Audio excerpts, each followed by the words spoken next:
Coucou maman. Bon ben comme tu vois il fait beau. J'en ai profité pour aller faire quelques courses. Alors tu sais qu'à une époque c'était tellement exceptionnel que j'allais faire les courses avec ma santé que je te le disais quasiment à chaque fois.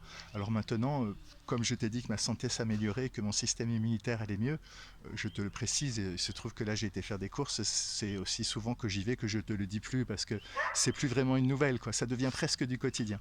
Donc tu vois ça va beaucoup mieux. D'ailleurs tu te souviens qu'il n'y a pas longtemps j'ai été 3 ou 4 jours de suite au sanctuaire. Aujourd'hui, j'ai un peu hésité parce qu'il y a quand même, il a fait très froid, puis j'ai des périodes où je suis un peu plus fatigué. Et donc aujourd'hui, j'ai un peu hésité. Je me suis dit, c'est le sanctuaire ou les fruits. Il me restait des légumes, hein, donc tu vois, c'est pas la dèche comme ça a été à une époque. Tu sais que pendant le Covid, pendant un an, j'ai mangé que des fruits secs et des légumes en boîte, hein. Je savais pas ou ça existait pas ou je savais pas, je sais pas. À l'époque que je pouvais me faire livrer depuis Leclerc, j'avais pas non plus idée de regarder si je pouvais me faire livrer des surgelés. Du coup, j'ai quand même passé un an sans manger de fruits et de légumes frais, hein. Donc là, je me suis dit, allez, le sanctuaire, c'est bon, c'est les nourritures spirituelles, les nourritures terrestres, c'est important aussi, hein, comme pour évoquer Gide au passage. Et donc voilà, j'ai été faire acheter quelques fruits. Alors, il s'est passé un truc étrange. Bon, je t'en parle euh, parce que j'ai l'habitude de te donner un peu les nouvelles et qu'il ne se passe pas grand-chose hein, dans ma vie, pour être concret.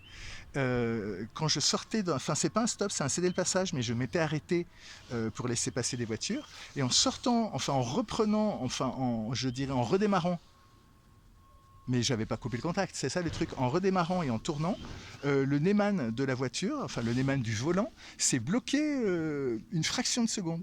Alors tu sais, le Neyman, c'est ce qui bloque le volant pour empêcher que les gens volent la voiture quand ils n'ont pas la clé de contact.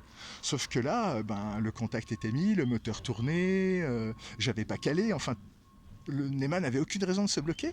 Et quand j'ai redémarré, que j'ai comme tourné sur la gauche, pendant une fraction de seconde, j'ai senti le volant qui se bloquait. Je me suis dit, dis donc, ce truc, c'est dangereux. Si ça se reproduisait, il vaut mieux prendre le risque. Et surtout que chez moi, le risque de me faire voler ma voiture, tu vois, il est quand même extrêmement minime.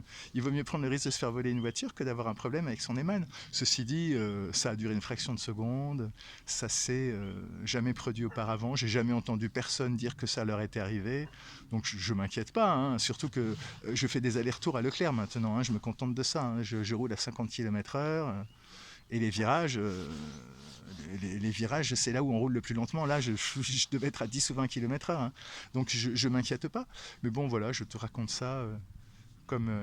disons que c'est l'anecdote du jour. C'est pas vraiment la nouvelle du jour, mais c'est l'anecdote du jour. Voilà, je t'embrasse, maman, comme d'habitude, hein. Je pense bien à toi et puis je te dis à bientôt.